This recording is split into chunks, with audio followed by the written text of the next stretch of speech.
Boa noite, minha gente, minhas pessoas maravilhosas. Boa noite, minhas borboletas. Sejam bem-vindos para mais uma live. São 6 horas e 57 minutos. Entramos 3 minutinhos mais cedo, mas não tem problema. Hoje é dia 16 de maio de 2024 e vamos falar sobre o quê? Sobre as psicopatologias. É uma defesa ou é uma doença? O que será que é? Por que elas surgem? O que acontece? O que será um transtorno? Como que ele aparece? O que causa os transtornos? O que causa essas psicopatologias nas pessoas? Então nós vamos falar um pouco sobre isso.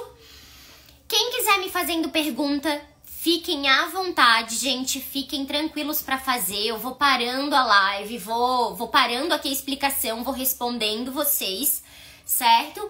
Se eu não conseguir responder todo mundo, é só me mandar depois por direct, a gente vai se falando, não tem problema nenhum. Sempre lembrando, a live não fica gravada aqui, então ela fica depois lá no canal do YouTube Psique da Criança. Tem um destaque ali embaixo no meu perfil, no perfil ali do Psique da Criança, que tá YouTube. É só vocês clicarem que já vai direto pro canal, pra página do canal. Certo, minha gente? Espero que vocês estejam me vendo e me ouvindo bem. Quem tiver, por favor, digita o número 2 pra eu saber que tá tudo certinho. Quero saber como que vocês estão, se tá tudo bem. E mais uma pergunta que eu sempre gosto de fazer sempre no início das lives. O que para vocês significa, pode ser com uma palavra, uma frase, qualquer coisa. Lembrando sempre, não existe certo e errado.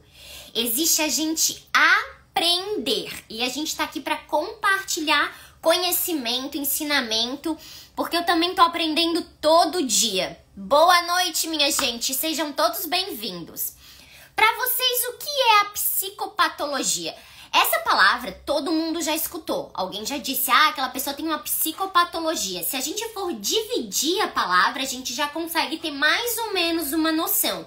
Que psico geralmente é o que vem da mente. Alguma questão relacionada à nossa saúde mental. Às nossas funções ali mentais. E patologia significaria o quê? Doença. Mas aqui a gente vai fazer essa pergunta. Será mesmo que é uma doença ou será uma defesa da nossa mente? Para nos proteger por alguma situação que a gente está passando. A gente vai falar sobre isso. Inclusive em relação à ansiedade. Um pouquinho mais para frente. Estudante de psi, Vani. É a ciência da psicologia que estuda as patologias, ou seja, as doenças mentais. É isso aí.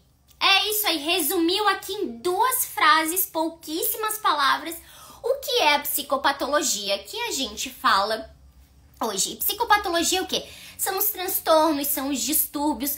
Existe, né? Foi revisado até em 1994 o DSM, que é o diagnóstico... É o manual diagnóstico de saúde mental. Se eu não me engano, gente, eu não sei se eu troquei algumas palavras, tá? Mas ali dentro, o que tem? Tem todas as questões psíquicas, todos os problemas, todas as psicopatologias que a gente pode imaginar e coisas que a gente nem imagina, tá? Então, ali, na verdade, fala o que causa, o que vai acontecendo, o comportamento da pessoa, diagnóstico de saúde mental, isso mesmo. Como que vai acontecendo, como que é o tratamento, o que pode ter causado, todas essas questões. E a gente vai falar como que a psicopatologia é vista, tanto numa visão explicativa como descritiva. A gente vai saber a diferença delas duas, tá? Geralmente a descritiva é o que faz parte da nossa profissão, da profissão de psicanalista, psicólogo, terapeuta. E a parte mais explicativa seria mais a parte relacionada lá à medicina. Os psiquiatras, os neurologistas, esses daí que identificam mesmo se a pessoa tem alguma questão relacionada à doença mental ou algum transtorno, o que for. Então vamos começar entendendo o que seria a psicopatologia. É uma área do conhecimento, tá?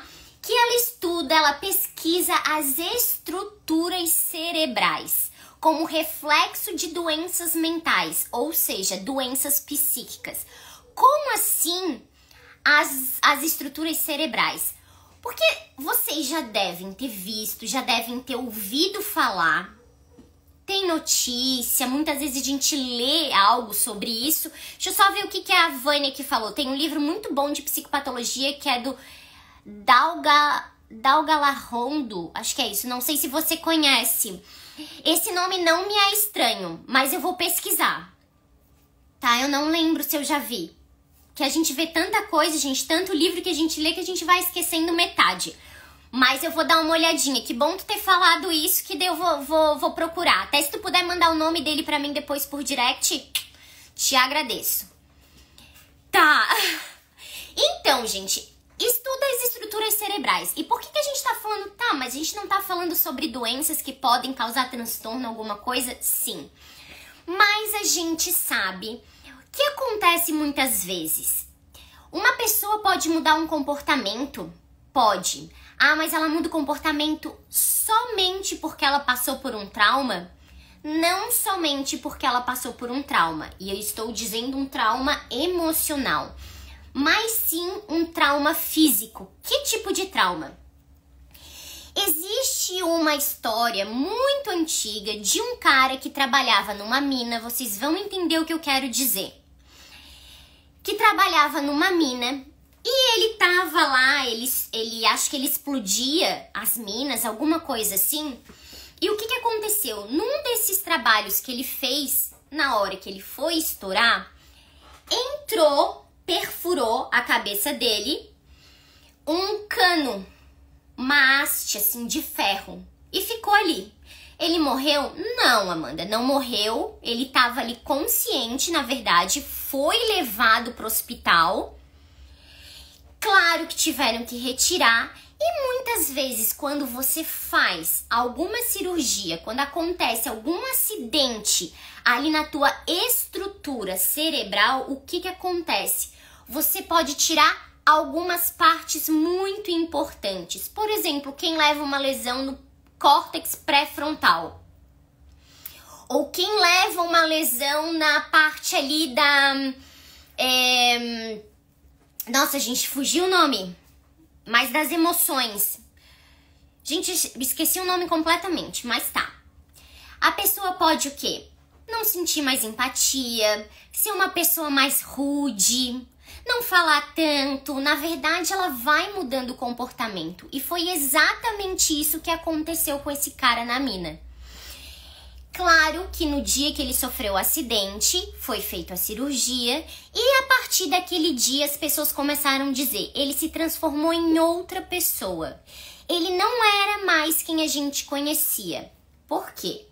Ele não falava mais com as pessoas, ele era quieto, ele tinha comportamentos muito, mas muito assim de cunho sexual, coisa que ele não tinha antes. Ele se transformou numa pessoa mais carrancuda, mais mal-humorada, não gostava muito de conversar com as pessoas, era mais grosseiro, assim, sabe? Então mudou o comportamento dele. Por quê? Foi atingido ali, na hora do acidente, alguma estrutura cerebral dele que deu esse tilt ali, né? Deu essa pane ali no cérebro dele. E que acontece com milhões de pessoas quando... acontece de cair alguma coisa na cabeça, de sofrer um acidente. Por isso que quando um filho bate a cabeça, alguém sofreu um acidente e bateu a cabeça, o que a gente faz imediatamente? É levar para o hospital. Para ver se tá tudo bem, se aconteceu alguma coisa, pode ter tido uma hemorragia interna, pode acontecer milhões de coisas, gente. Então, assim, bateu a cabeça, deu um acidente sério, leva para o hospital. Primeira coisa para o médico ver. Antes de a gente continuar, deixa eu só ver aqui, ó. Vou até pegar e vou tirar um print aqui da tela com o nome do livro. Ó, a Daisy falou, acho que é Daisy, né? Não sei se estou falando errado. O TOD é um transtorno opositor desafiador. É isso mesmo. Meu filho de 4 anos está mostrando sinais desse transtorno. O que pode causar? Tá, gente, primeiro eu vou dizer assim, o transtorno positivo desafiador é aquela criança que eu vou dizer assim, ele sabe que existe uma lei, ele sabe que existe uma regra. Mesmo assim ele ultrapassa. Isso quer dizer o quê? Que muitas vezes é a falta da firmeza dessa lei. Por exemplo, a criança fez alguma coisa, daí você foi lá e brigou com ela. Disse, olha, você não pode repetir isso porque você machucou outra pessoa. Vai ter consequências quando você fizer esse comportamento, tiver esse comportamento. Aí ela faz novamente e de repente eu finjo que não vejo. Ou eu vi, mas daí eu tento amenizar de outra forma. Ai, vamos fazer outra coisa, ou não brigo. Sabe o que isso vai acontecendo? Você vai deixando essa lei. E por que eu tô dizendo de lei, gente? Porque toda criança introjeta, quer dizer, ela vai internalizar uma lei, uma regra, um limite, uma ordem que existe em casa, na escola, na sociedade, no parquinho, na festa de aniversário do amigo. Em cada uma desses locais, a gente tem uma regra, a gente tem uma lei. Por exemplo, eu posso sair na rua sem roupa? Não posso. Existe uma lei para isso. Eu vou ser punida por isso, né? Então eu obedeço essa lei. É obedecer assim, né? No sentido de que você vai seguir essa regra. Então eu chego na escola, eu posso riscar, vandalizar as paredes? Não posso. Existe uma regra ali. E se eu ultrapassar essa regra, eu vou ser punida. E não quer dizer punição de bater, gente, mas é a consequência dos meus atos. Entende? Olha, você fez, então eu sinto muito, mas agora a turma inteira, não a turma inteira, mas quem fez isso, vamos comprar tinta, vamos pintar a parede, vamos fazer alguma coisa pra gente modificar o que aconteceu. Ou seja, você entender que existe uma regra e através dessa regra você vai ter que obedecer, você vai ter que se encaixar na regra. Ah, mas isso é muito forte a gente falar obedecer. Pode até ser obedecer, mas estar dentro da lei, estar dentro da regra. Então quer dizer assim, o adulto deve estar dentro da lei, da regra, mas a criança não? Não é assim. Ela é pequena demais para entender, não é. Ela bateu num bichinho em casa, né? Puxou o rabo, bateu, mordeu, fez alguma coisa. E o pai e a mãe falaram assim, não faz, vai machucar. Esse meu comportamento vai mostrar algum tipo de gravidade para ela sobre o que ela fez? Não vai. Ela pode achar, tudo bem, só eu posso fazer escondido. Agora, a partir do momento que eu mostro a gravidade da situação que ela cometeu, ela começa sim a entrar nessa lei, a dizer, opa, eu preciso estar aqui dentro para viver em sociedade. Porque, gente, vamos perguntar uma coisa, deixa eu perguntar uma coisa para vocês. Quem não vive dentro da lei? Quem está fora da lei? O que acontece com essas pessoas? Elas são punidas por alguma coisa. Geralmente são o quê?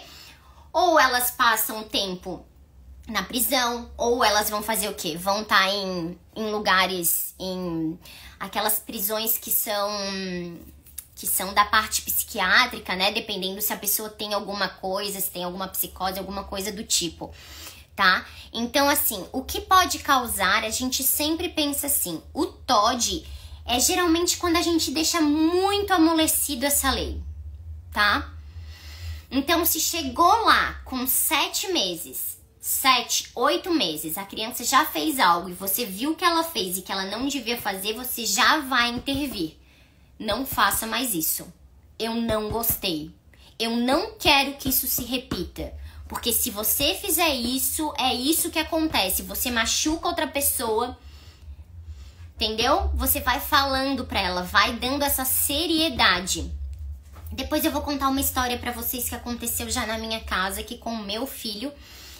e ele nunca mais fez, porque o que o pai falou pra ele, a seriedade da situação, fez ele levar um choque, assim, no sentido de, opa, foi grave, foi muito grave o que eu fiz, tá? Meu filho não respeita os limites, é impulsivo, tá sempre agitado, não para um segundo. Tem dificuldade de obedecer regras, não tem medo de perigo, se joga em tudo, tem só 6 anos. Não tem medo, aqui, essa parte aqui que me chamou a atenção, não tem medo dos perigos. Que tipo de perigo? Por exemplo, ele atravessa a rua, vamos dizer, correndo, e não olha pra nenhum lado. Ou, de repente, ele sabe que, sei lá, se ele pegar, de repente, algo que seja perigoso pra ele, se cortar alguma coisa, mesmo assim ele pega e faz, sabe? Essas coisas assim. Olha, primeiro eu te falo assim, eu sempre aconselho levar antes um neuropediatra. Porque como eu falei aqui pra vocês, né, a gente sempre precisa entender se tem alguma coisa física, fisiológica nessa criança, tá? Se tem algo que tá acontecendo. Se tiver, já é uma pessoa que vai acompanhar, mas ela também vai precisar de um acompanhamento o quê? Psicológico, psicanalítico, como for, tá? Mas assim, quando a criança, gente, passa muito tempo e esses limites não são estabelecidos, fica muito difícil para depois tu tentar ir revertendo essa situação. Por isso que eu sempre digo, quanto mais cedo, melhor. Quanto mais cedo, melhor. Sempre, tá? Agora sim, fica mais difícil porque você fala muito mais. Os limites, ele passa dos limites, ele não interessa o que ele tá ouvindo porque ele não tá se importando com as consequências ou de repente nunca teve nenhuma consequência pra ele, sabe?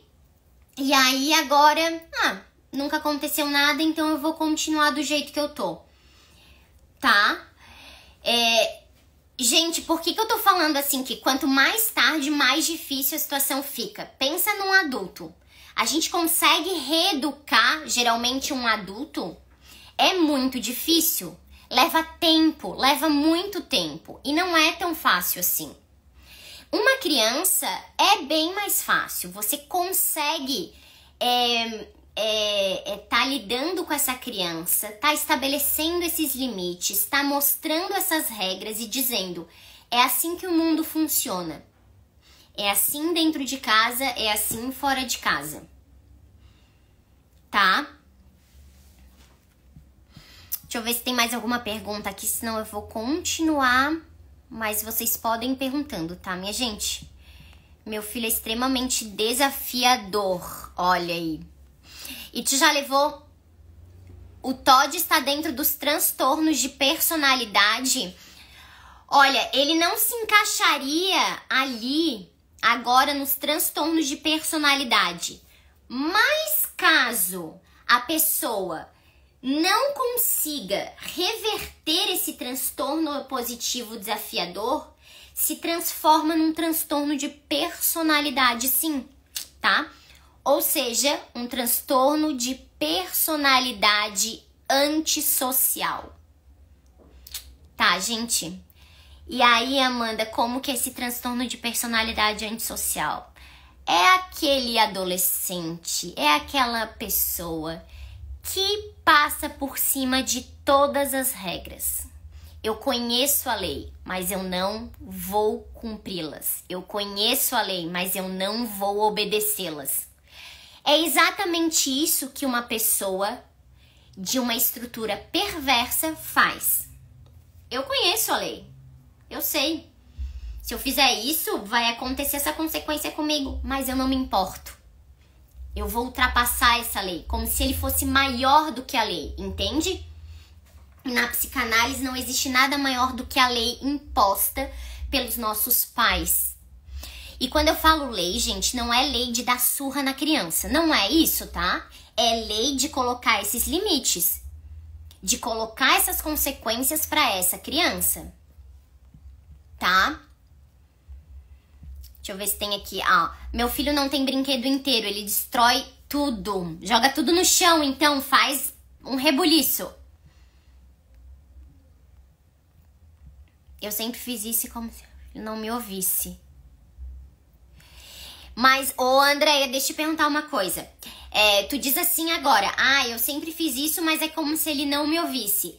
Mas vamos dizer assim, bem quando ele era bem novinho, você já estabelecia o limite ou você deixava passar algumas coisas? Por exemplo, você falava alguma coisa e ele tentava, aí você cedia. Entende? Por que eu tô dizendo assim, eu falo isso agora, falo, ele não me escuta. Mas antes, como que era? Entende? Porque a criança, ela não vai internalizar essa lei só agora. Ela vai desde muito antes, desde muito pequena. Entende? Você não pode tocar na tomada. Por quê? Leva choque. E se levar choque, vai se machucar. E se machucar, o que acontece? Geralmente a gente tem que ir lá no médico, a gente tem que fazer um curativo. Você não pode pegar a tesoura, porque a tesoura corta. E se cortar, vai acontecer o quê? Vai machucar. Você não pode quebrar o brinquedo, jogar o brinquedo na parede. Mas eu joguei e quebrei. Ok, consequência natural. Vai ficar agora com o brinquedo quebrado. Mas eu gostava. Mas eu te avisei. Eu falei pra você. Você não podia jogar porque o brinquedo ia quebrar. Você jogou, quebrou, agora o brinquedo vai ficar assim. Eu não vou sair correndo e comprar um brinquedo novo pra essa criança. Porque aí, gente, o que eu tô fazendo é a vontade dele. O desejo dele, o id dele tá pulando de alegria, dizendo a minha vontade, o meu desejo prevalece em tudo. Tá? É muito desafiadora. A escola me pediu pra procurar um neuropediatra. Ó, Daisy, viu? Então procura mesmo um neuropediatra que vai ser muito importante, tá? Ele vai... Estamos suspeitando do TOD. É um problema de responsável da educação oferecida. Peraí. Não seria somente, tipo, é regra só da educação? Não seria só disso. Mas a educação, o ambiente onde essa criança tá vivendo, vai influenciar demais. Porque lembra que eu falei, há um tempo atrás, eu falei pra vocês assim, ó. Todo transtorno, todo problema que a gente tem, toda questão psíquica que acontece com a gente, alguns fatores são responsáveis. Um é a questão genética, sim, tá? Mas é muito, mais ou menos, não tanto. Outra é a questão do ambiente onde essa criança tá vivendo.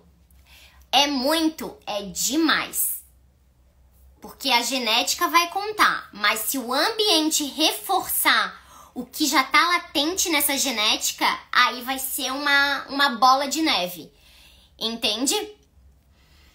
E aí, eu falei são duas, a genética e o ambiente, tá? Então, essas duas, assim, vão fazer... terceira, gente, desculpa. Se essa criança, de repente, sofreu algum acidente, como eu falei pra vocês, a pessoa pode mudar de personalidade, ser uma coisa e virar outra? Pode. Então, essas três questões aqui podem influenciar demais. Mas o TOD não quer dizer, somente educação. Não é somente educação, mas ela fortalece demais. Nós, na psicanálise, até falamos assim, ó.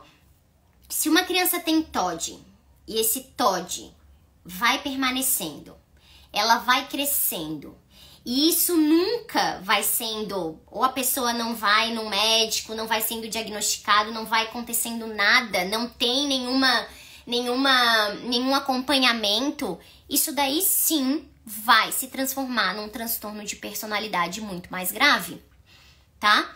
Porque pensa, é uma criança não obedecendo às regras, não ligando como se fosse, tá? Ligando mesmo, não se importando com as regras.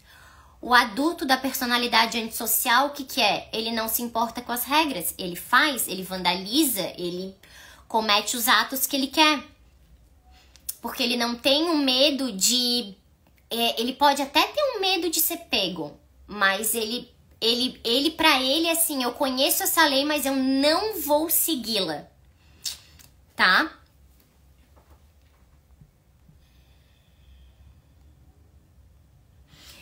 Vou aqui continuar, então, com vocês, gente. O TOD pode se agravar futuramente para outro transtorno? Sim, desse daí que eu falei da personalidade antissocial, tá? Pode sim. Bom, gente, transtorno de personalidade, vocês sabem que é uma coisa um pouco grave, né? A pessoa geralmente pode ter comportamentos, atitudes, ações que podem colocar em risco outras pessoas, tá? Então, vou perguntar aqui pra vocês, tá? Porque essa mãe, ela devia ter um transtorno de personalidade. Tem uma série no Netflix, ela tá meio escondidinha, tá? Mas é uma série assim, preparem lenço, prepara o psicológico, prepara o coração e prepara também se tu é boa de aguentar ter bom estômago, tá? Só aviso isso, gente. Gatilhos fortíssimos, mas fortíssimos mesmo. Eu passei do primeiro episódio ao último, gente, me debulhando, tá? Gente, me dava até um negócio, assim, de tão pesada que é a série. É o caso do Gabriel, como é que é o nome dele? O caso Gabriel Martínez. Ai, eu não vou lembrar agora o nome dele. Eu posso colocar aqui depois. Mas é um caso de um menino que mudou todo um sistema lá nos Estados Unidos porque a criança apareceu no hospital, foi levada para o hospital cheia de ferimentos. E quando chegou no hospital, o que o padrasto falou? A mãe ligou, né, pra emergência. Olha, meu filho tava aqui brincando com meu outro filho, caiu, se machucou. E agora, ele tá desacordado, a gente não sabe o que fazer. Chamaram a ambulância veio, buscou. Os pais não se prontificaram pra ir com ele, junto na ambulância. Chegou lá no hospital, eles assim, gente, tem alguma coisa errada. Isso aqui não é de uma criança apenas cair. Isso tem muito mais.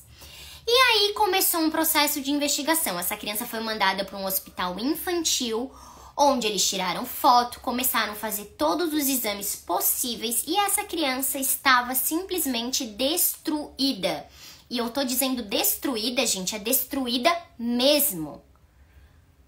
Muito cruel o que eles faziam com ele. Então, a gente vai vendo a série e vai contando a história da mãe, vai contando a história do padrasto, vai contando a história do menino, vai dizendo como que esse menino viveu. Quando ele voltou pra mãe, quando ele foi morar com a mãe novamente, o que acontecia? E aí, o que a gente percebe? Que essa mãe, ela tinha um transtorno de personalidade pelas coisas que ela já tinha vivido, que a gente conhece ali na série, mas pela forma que ela passava em cima das leis, assim, ela conseguia burlar todo mundo, assistente social, médico, tudo quanto era tipo de pessoa, pra dizer que a criança tinha caído, tinha se machucado, tinha feito isso, e nunca que eles tinham feito algo. É uma série bem legal, tá? Mas é uma série bem impactante e bem forte. Aconselho vocês assistirem, porque ali ela tem... A psicanálise é top, mas não entendo nada. Mas daqui a pouco eu começo a entender, é bem assim mesmo. É uma série bem boa, mas é forte, gente. Então vamos lá, continuando. A psicopatologia, ela busca os conhecimentos nos estados psíquicos que estão relacionados às patologias e às alterações mentais. Então, como que a gente divide a psicopatologia em duas? Que é a explicativa, como eu falei pra vocês, e a descritiva. A explicativa, o que é? São as supostas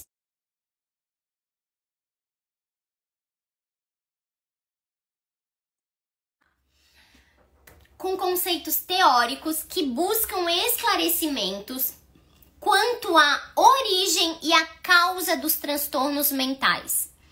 Ou seja, da onde que surgiu esse transtorno? Em que momento aconteceu isso? Isso tá mais ligado lá para a área médica. Então, lá o psiquiatra, o neurologista, eles que estão averiguando, estão identificando essa parte da psicopatologia explicativa, que geralmente fazem ou algum tipo de teste, ou algum tipo de exame, né? Geralmente tem aqueles exames, como é que é o nome daquele que coloca eletrodo na cabeça? Eletroencefalograma, acho que é uma coisa assim. Tem tomografia, tem um monte de coisa que às vezes as pessoas vão fazendo para ver se tem alguma coisa em questão ali na estrutura cerebral dela. E aí, a descritiva, gente, a descritiva já parte aqui pro nosso lado, pro lado da psicanálise. É através de observação de comportamento da pessoa. Como assim? Essa pessoa ou tá na terapia, ou ela tá dentro de uma instituição, onde ela tá sendo cuidada por psiquiatra, por neurologista, e dentro da instituição geralmente tem quem? Os psicólogos, os terapeutas, os psicanalistas, todas essas pessoas, porque precisam também precisa ser uma equipe multidisciplinar para estar lidando com essas pessoas, dentro de hospital, em qualquer lugar. Então é a observação do comportamento da pessoa, é uma forma de medir como se fosse, tá? O estado interno de cada sujeito, ou seja, o que está acontecendo dentro dele, o que aconteceu. Por que ele se comporta de determinada maneira em determinada situação? Ou seja, numa situação muito específica, O que será que acontece naquele momento? Internamente com esse sujeito. Então, ou seja, entendendo sobre os efeitos e os acontecimentos da vida dessa pessoa. Por isso que quando a gente entra numa análise, quando alguém chega para uma análise, o que a gente fala? Me conta como que foi a tua infância, como que é a tua relação com teus pais. Muitas vezes as pessoas não lembra que o inconsciente deixa lá trancado para a pessoa conseguir só ir liberando aos poucos com a ajuda de uma outra pessoa, né? Então é isso que vai acontecendo. A pessoa observa o comportamento da pessoa e a outra vai sabendo a origem e a causa desses transtornos. Então, o médico e os terapeutas têm que trabalhar em conjunto. Vocês já devem ter ouvido falar que quando a gente vai ou num neurologista ou num psiquiatra, qual é a primeira coisa que eles falam pra gente? Não sei se todos, né, mas que deveriam. Você vai tomar o medicamento, porém, você deve também fazer um acompanhamento psicológico. O remédio, ele vai tá ali agindo nessa parte física, fisiológica. Mas e a parte emocional? O remédio não vai dar conta. Você precisa ter alguém para estar te acompanhando. Certo, gente? Então, o que significa o transtorno? O que seria o transtorno? Transtorno vem do latim. Trans, que significa através, e tornare, que é o torno, né? Transtorno, fazer dar voltas. Então é o pensamento, como é que funciona? É o pensamento funcionando lá na psique. Seria um desequilíbrio. Como assim um desequilíbrio? É uma falta de solução, uma falta de equilíbrio, de estabilidade entre o meio interno, o id, e o meio externo, o meu ego, o meu superego. Alguma coisa não tá balanceada. Lembra por isso que existem esses gatilhos? Aconteceu de fora e reagiu dentro? É assim que vai acontecendo. Então a gente não consegue dar conta. É isso mesmo, de algo. E aí o que o nosso estado psíquico, ele entra em colapso. Por isso que pode surgir o quê? Os transtornos. Daí que tá, né? Fica dando volta, fazendo essas voltas mesmo, porque tu não vai conseguindo se regular, se equilibrar.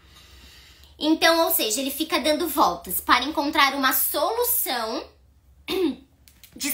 que preencha os seus desejos, as suas vontades, os seus prazeres. Mas o que acontece? Nem sempre e nunca vai ser assim, porque a gente não pode se satisfazer 100%.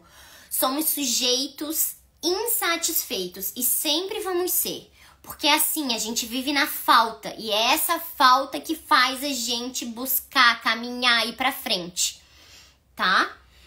Então, o que acontece? Devemos aprender com as habilidades sociais. E essas habilidades sociais é o quê? Aquelas que a gente aprende lá na nossa infância. A lidar com os mais variados nãos. As frustrações, a agressividade, os traumas. Tudo que vai acontecendo na nossa vida.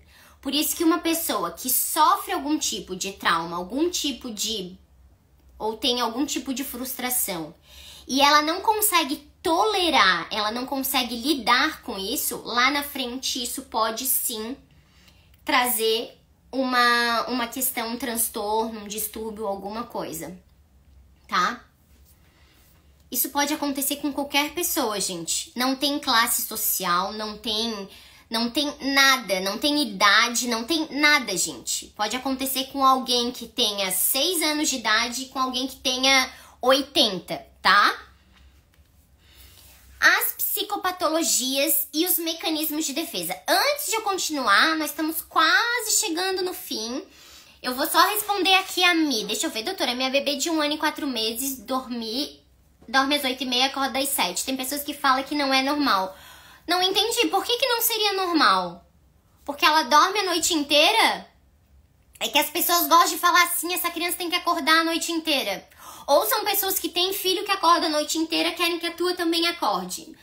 Olha, gente, o meu menino, ele também dormia a noite inteira, tá? Depois de um certo tempo, assim, ele ia dormir 8h30 e também acordava, assim, acordava um pouquinho mais cedo, 6h30.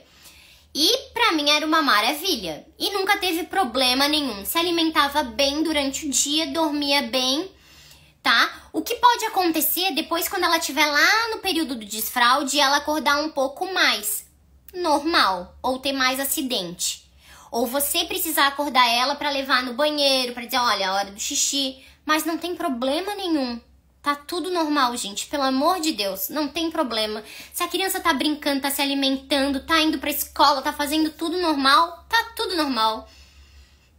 Não se deixe levar por esses comentários, às vezes, que, ai, dorme a noite inteira, não acredito. Parece ter uma pontinha de inveja, sabe? Uma pontinha de ciúme. Não deixa. Não se abala com isso, não. Vai firme e deixa. É o caso do Gabriel Fernandes, é isso aí, Ivane. Gabriel Fernandes, eu fiquei com Gabriel Dias, Gabriel não sei o que, Gabriel Fernandes. É exatamente esse caso. Então, gente, é o caso do Gabriel Fernandes, tá na Netflix, tá? Ou no Netflix, não sei, gente. Eu falo na ou no, não sei. Cada um fala de uma forma. Mas vamos lá, continuando com as nossas psicopatologias e os nossos mecanismos de defesa.